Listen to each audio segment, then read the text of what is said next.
Berbicara dengan hati dalam bersinode, sebagaimana biasanya saya katakan, dalam gereja juga ada kebutuhan besar untuk mendengarkan dan saling mendengarkan satu sama lain. Ini menjadi persembahan yang paling berharga dan menghidupkan yang dapat kita berikan satu sama lain. Artinya, mendengarkan tanpa prasangka, penuh perhatian dan terbuka, menghadirkan pembicaraan menurut gaya Tuhan sambil memupuk keakraban bela rasa dan kelembutan.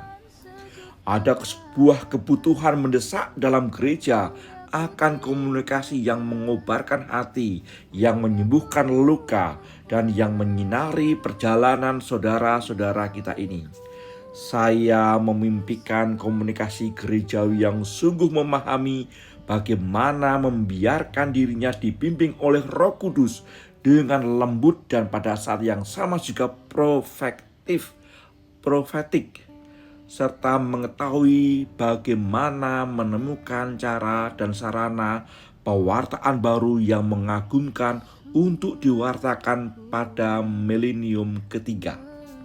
Sebuah komunikasi menempatkan hubungan dengan Tuhan dan sesama, terutama yang paling membutuhkan, di pusat dan tahu bagaimana menyalakan api iman daripada mempertahankan identitas palsu diri sendiri.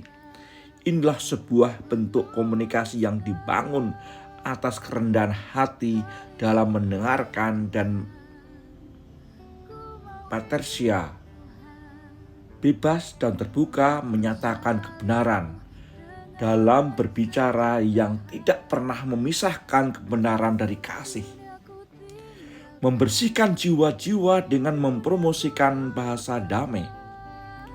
Lidah lembut mematahkan tulang, kata Amsal 25 ayat 15. Lebih daripada sebelumnya, berbicara dengan hati saat ini sangat dibutuhkan untuk mempromosikan budaya damai di tempat-tempat di mana ada peperangan yang sedang berkecamuk untuk hidup,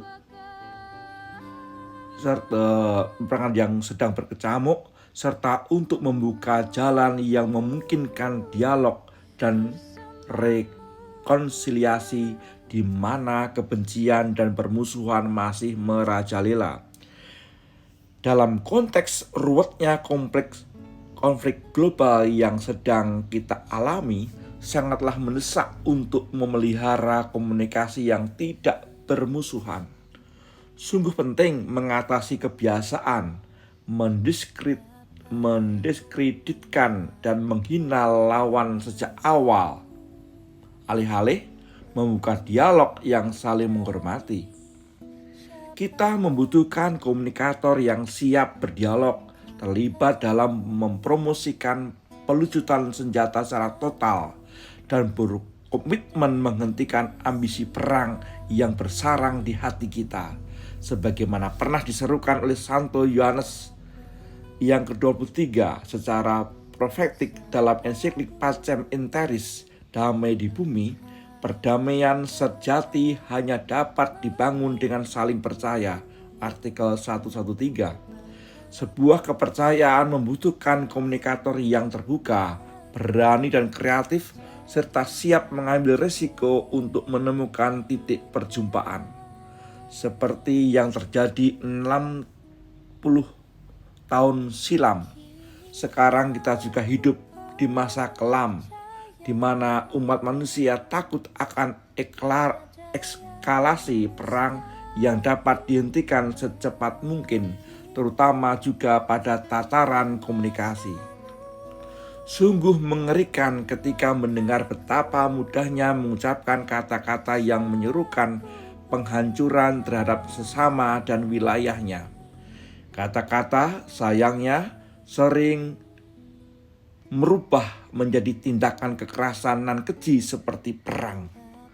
Inilah sebabnya mengapa semua retorika tentang perang dan setiap bentuk propaganda yang memanipulasi dan merusak kebenaran untuk tujuan ideologis harus ditolak.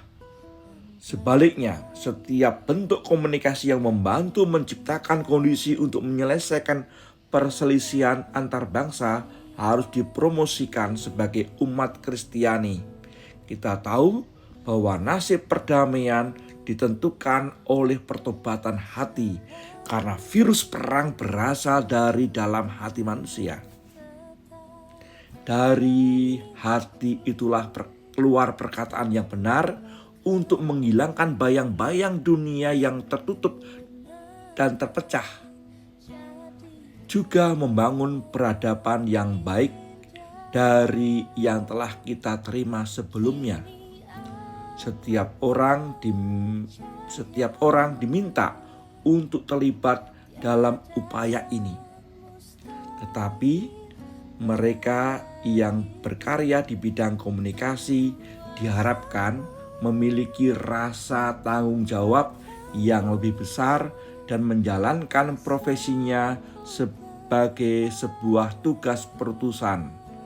Semoga Tuhan Yesus, sabda murni yang mengalir dari hati Bapa, membantu kita berkomunikasi dengan bebas, bersih, dan ramah. Semoga Tuhan Yesus, sabda yang menjadi manusia, membantu kita mendengarkan detak jantung, menemukan kembali diri kita sebagai saudara dan saudari, dan melucuti permusuhan yang memecah belah.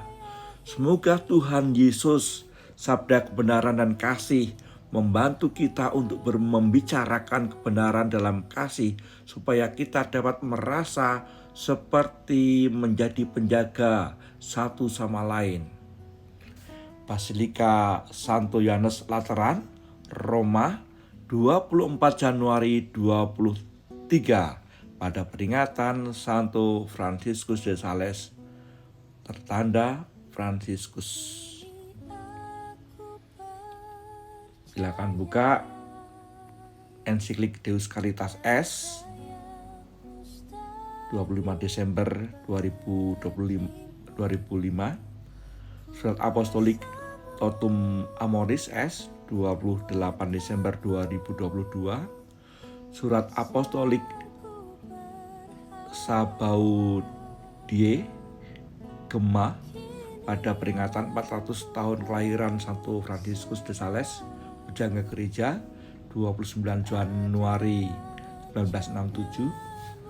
Pesan Paus Hari Komunikasi Sosial Sedunia ke-58, 24 Januari 2022. Ensiklik Fratelli Tutti artikel 201, 3 Oktober 2000